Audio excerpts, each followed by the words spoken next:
پہلے یہ جاننا چاہتا ہوں، آپ فارن ریلیشنز کمیٹی کے چیئرمین بھی رہے ہیں اور ویسے بھی آپ کو ایک صاحب بصیرت سیاستدان سمجھا جاتا ہے، تو آپ کو کیا لگتا ہے کہ یہ معاملہ کچھ تھم جائے گا یا کہ پاکستان اور انڈیا جنگ کی طرف جا سکتے ہیں؟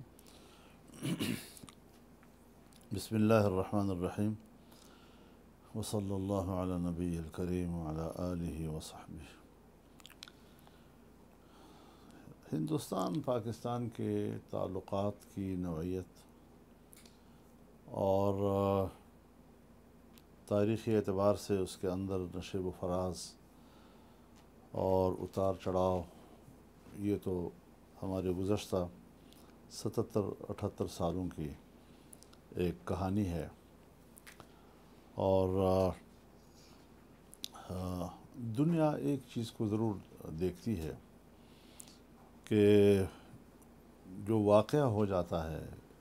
چاہے جس طرف سے بھی ہو، تو اس پر رد عمل دیکھا جاتا ہے کہ کیا وہ رد عمل اس وقوعے کے ساتھ مطابقت رکھتی ہے یا نہیں رکھتی۔ اس وقت جو پہلگام میں واقعہ ہوا ہے، اس حوالے سے جو انڈین گورنمنٹ ہے یا نریندر مودی ہیں، انہوں نے جو رد عمل اس انداز کے ساتھ دیا، دنیا نے اس سے اتفاق نہیں کیا، اور ہر چند کہ غیر مسلح لوگوں کے اوپر، سیاحوں کے اوپر حملہ کرنا، کوئی دنیا کا ایک مہذب انسان اس طرح کے وقوعے کی نہ حمایت کر سکتا ہے، نہ اس کو سپورٹ کر سکتا ہے، نہ اس کی تائید کر سکتا ہے۔ اور یہ واقعات پہلے بھی ہوئے ہیں اور اس وقت بھی یعنی دنیا صورتحال کو دیکھ کر رد عمل دیتی رہی ہے۔ جتنا رد عمل مودی جی نے دیا ہے،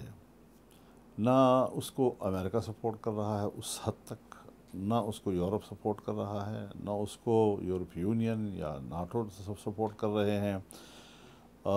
عالمی سطح پر تو اس وقت وہ اس تائید سے محروم ہے کہ جس انداز سے اس نے پاکستان کے خلاف ایک اشتعال پیدا کرنے کی کوشش کی ہے۔ لگتا یہ ہے کہ مودی صاحب کو ہندوستان کے اندر کچھ اپنی سیاسی مشکلات ہیں اور اس حوالے سے وہ کچھ کارڈ کھیلنا چاہتے ہیں۔ مسلمان دشمنی تو اس کی زندگی کا حصہ ہے، کیونکہ میں نے 2003 میں واجپئی جی کو بھی دیکھا تھا، میری ان سے میٹنگ بھی ہوئی تھی، کشمیر کے حوالے سے مسئلے کے حل کے بارے میں ان کی گفتگو بھی سنی تھی، اور پاک ہند تعلقات کے حوالے سے ان کا جو معتدل ایک انداز تھا، وہ سارا میں نے براہ راست اس کا مشاہدہ کیا تھا۔ آج 180 ڈگری پر بی جے پی جا رہی ہے، اس کے بالکل مد مقابل جی۔ تو اس حوالے سے چونکہ انہوں نے ہندوتوا کارڈ استعمال کیا پچھلے الیکشن میں بھی، اور دوسرے الیکشن میں بھی انہوں نے یہی رویہ اختیار کیا، لیکن وہاں جو مسلمان آبادی ہے، کوئی 25-30 کروڑ تک اس وقت وہاں پر مسلمان ہے، اور وہ جس طرف جائے گا ظاہر ہے کہ انتخابی نتائج جو ہے وہ اس کو پلٹ کر کے رکھ دے گا۔ چنانچہ اس کو دو نقصانات ہوئے ہیں۔ ایک، ہندوستان بھر میں وہ اکثریت جو اس کو پچھلی حکومت میں حاصل تھی وہ حاصل نہ ہو سکی، اور کچھ اتحادیوں کے سہارے اس حکومت بنانے میں کامیاب ہوئے ہیں۔ دوسری بات یہ کہ آرٹیکل 370 کو ختم کر کے، کشمیر کے اسپیشل جو اس کا سٹیٹس تھا اس کو ختم کر کے، اس نے وہاں پر ایک ڈیموگرافی چینج کرنے کی جو کوشش کی، اور خیال کیا کہ ہم یہاں پر ہندوؤں کو آباد کریں گے اور ہندو مسلم سوال پیدا ہوگا کشمیر کے اندر، اور پھر اگر پلیبسسٹ بھی ہوتا ہے تو پھر دیکھا جائے گا۔ تو اس حوالے سے اس نے جو سٹیٹس تبدیل کیا اور اپنے سیاسی مقاصد کے لیے کیا، اس کا نتیجہ یہ نکلا کہ کشمیر میں جب الیکشن ہوا تو مودی کو مسترد کر دیا لوگوں نے۔ اب وہ اس واقعے سے ہندوستان کے اندر کی کچھ سیاسی مفادات حاصل کرنا چاہتے ہیں، اور بے تکے اس نے یکدم سے اس کا پورا ملبہ پاکستان پر ڈال کر ہندوستان کے اندر ایک رد عمل پاکستان کے خلاف، مسلمانوں کے خلاف اٹھانے کی کوشش کی ہے۔ لیکن 2 دن سے 3 دن سے میں خود جو واچ کر رہا ہوں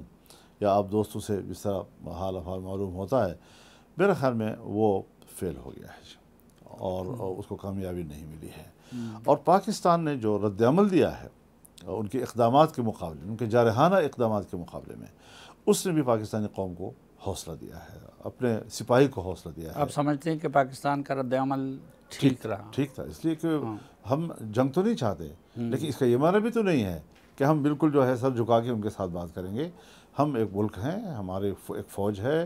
اور دفاع وطن کے لیے صرف فوج ہی نہیں، پاکستان کا ہر شہری تیار ہے۔ تو جو فائدہ مودی نے ڈومیسٹک فرنٹ پہ اس سے لینا چاہا، اور وہ تو اس نے یا حاصل کر لیا یا نہیں کیا، لیکن جو جنگی فضا انہوں نے بنائی ہے تو وہ تو مودی کو مجبور نہیں کرے گا کہ وہ پاکستان کے ساتھ کچھ اور بھی چھڑخانی کرے اور معاملہ اس جنگ کی طرف چلا جائے؟ میں خود چونکہ کچھ واقعات کا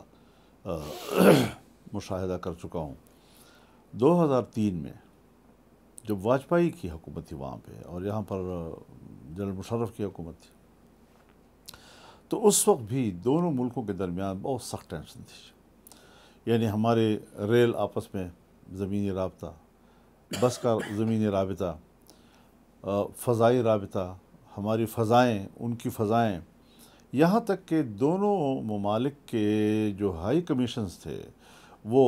اسٹینوگرافر لیول پہ کام کر رہے تھے، مکمل بند ہو گئے تھے۔ تو ان حالات میں میں اپنے 2-3 پارلیمنٹیرینز دوستوں کو لے کے انڈیا گیا تھا اس وقت، اور اس سے سخت ٹینشن تھی اس وقت، لیکن وہاں پر اچھا رسپانس ہمیں ملا اور بہت ہی پذیرائی ہمارے اس سفر کو ملی، میڈیا کی دنیا میں بھی، پولیٹیشنز کی دنیا میں بھی، چاہے وہ لیفٹسٹ ہیں، چاہے وہ رائٹسٹ ہیں، چاہے وہ سینٹرلسٹ ہیں، چاہے وہ انتہا پسند ہیں، چاہے وہ اعتدال پسند ہیں، سب کے ساتھ ہم نے کوئی 10 دن لگائے وہاں پر اور بات چیت کی، اور اس گرمی کو کم کرنے میں ہم کامیاب ہو گئے۔ اور پھر آپ کو یاد ہوگا کہ اس زمانے میں پھر انڈیا کا وفد آیا لالو پرساد کی قیادت میں، اور یہاں پر ان کو پذیرائی ملی، جنرل مشرف نے خود ان سے ملاقات کی۔ کچھ 6 مہینے کے بعد تک صورتحال بحال ہو گئی۔ سو اب بھی خطے کی ضرورت تو یہی ہے کہ معاملہ اس حد تک نہ جائے، اور ہندوستان کو بھی ایک ذمہ دار ریاست اور ایک ذمہ دار یونین کا کردار ادا کرنا چاہیے تھا، لیکن جہاں پر انسان کے اندر نظریات کے حوالے سے، خیالات کے حوالے سے اعتدال نہیں ہے، تو اس کی انتہا پسندی جو ہے وہ مملکت کے مفادات پہ بھی پڑتی ہے، اور وہ ہندوستان کے مفادات پر بری طرح منفی اثرات ڈال رہے ہیں جو انہوں نے اب کیا ہے۔ یہی وجہ ہے کہ انڈیا میں اپوزیشن جو ہے اس نے ان کے برخلاف ایک واضح موقف لیا ہے، اور ان کے اس ایٹیچیوڈ کو انہوں نے پسند نہیں کیا، اور جو میٹنگ کے اندر کی خبریں آ رہی ہیں وہ خبریں تو ایسی ہیں کہ اپوزیشن ٹھیک ٹھاک ان کو سنائی ہیں لیکن یہاں پاکستان میں یکجہتی پائی جا رہی ہے، دونوں صورتحال ایک دوسرے سے مختلف ہے اور میرے خیال میں وہاں کی اپوزیشن جو ہے وہ زمینی حقیقت کو دیکھتے ہوئے بات کر رہے ہیں، اور وہ ہندوستان پاکستان کے درمیان اس ٹینشن کو چاہتے نہیں ہیں، لیکن مودی جی جو ہے وہ اپنے مزاج کے مطابق جو اس کے اندر چھپا ہوا رستم ہے وہ شاید جاگ رہا ہے۔ اس معاملے پہ یکجہتی پائی جاتی ہے، لیکن پاکستان کی اقتصادی جو مشکلات ہیں اور جو باقی صورتحال ہے، تو اس میں اگر خدا نخواستہ جنگ چھڑی تو پاکستان جنگ کا متحمل ہو سکتا ہے۔ انڈین میڈیا بار بار یہی طعنہ دے رہا ہے کہ تم لوگوں کی تو یہ حالت ہے، تم تو بکاری ہو، تم تو فلاں ہو، تم تو فلاں ہو۔ تو پاکستان کیا مقابلے کی طاقت رکھتا ہے، ثقت رکھتا ہے؟ دیکھیے صرف یہ نہیں ہے کہ ہماری معیشت کا مسئلہ ہے، یقیناً معیشت کا مسئلہ ہے، اور ہم اپنے ملک کو ٹھیک کرنا چاہتے ہیں۔ ہم ضرورت محسوس کرتے ہیں کہ میرا غریب جو ہے اس کو صبح و شام کچھ کھانے کو ملے، میرے ان پڑھ کو تعلیم کے لیے کچھ ملے، میرے بیمار کو صحت کے لیے کچھ ملے، اور وہ ایک خوشحال زندگی گزار سکے۔ اس سفر میں جا رہا ہوں اور میں آگے بڑھنا چاہتا ہوں، جو بوجوہ یعنی ابھی تک ہمیں کامیابی نہیں مل رہی ہے اب ایسی صورتحال میں یقیناً ایک مشکل مرحلہ تو ہے، لیکن اگر ہم دفاع پہ مجبور ہو جاتے ہیں اور ایک طاقت جو ہے وہ جارحیت کا ارتکاب کرتا ہے، تو پھر تو مومن ہے تو بے تیغ بھی لڑتا ہے سپاہی۔ ابھینندن کو اگر آیا تو دوبارہ چائے پینی پڑے گی. ابھینندن والا واقعہ تو ظاہر ہے جی کہ ہم بھی جانتے ہیں، آپ بھی جانتے ہیں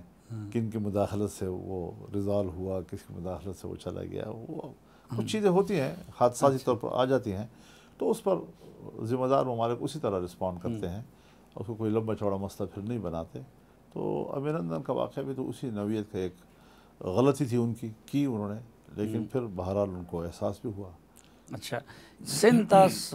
معاہدے کو انہوں نے جو معطل کرنے کی کوشش کی ہے، تو کیا ان کے پاس یہ اختیار ہے اور کیا پاکستان اس سے روک سکے گا ان کو؟ دیکھیے، ایک ہے ٹریٹی. تو ٹریٹی تو بہرحال دو ممالک کے درمیان ایک معاہدے کا نام تھا، جس میں ہندوستان کو یہ خیال تھا کہ ہمارا سارا پانی جو ہے وہ پاکستان کی طرف جا رہا ہے،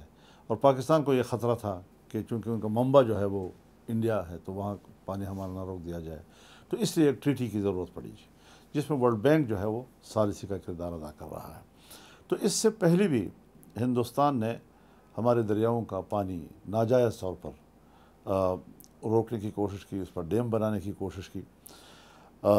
اس اعتبار سے ہندوستان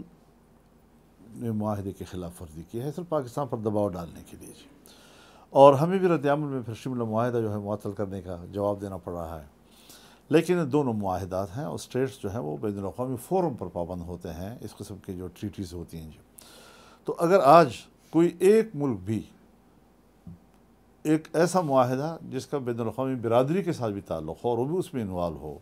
اس کو معطل کرتا ہے یا اس کو توڑتا ہے، تو یہ ایک ریت چل پڑے گی اور اس کا دنیا جو ہے جگہ جگہ پر غلط فائدہ حاصل کرنے کی کوشش کرے گی. تو یہ وہی ان کی غیر سیاسی اور جذباتی روش ہے جو انہوں نے اختیار کی ہے، اور اس جذباتی روش میں وہ قدم قدم پر غلطی کرتے چلے جا رہے ہیں. آج جہلم میں انہوں نے پانی چھوڑا ہے اور اس سے پاکستان کے بعض علاقوں میں سیلاب کا بھی خطرہ ہے. اس کو آپ کس کیٹیگری میں، یہ آبی دہشت گردی نہیں ہے؟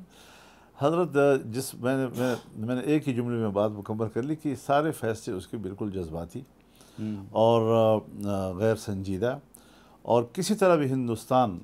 کے جو حجم ہے یا اس کی جو خطے میں جو اس کی حیثیت ہے اس کو زیب نہیں دیتا.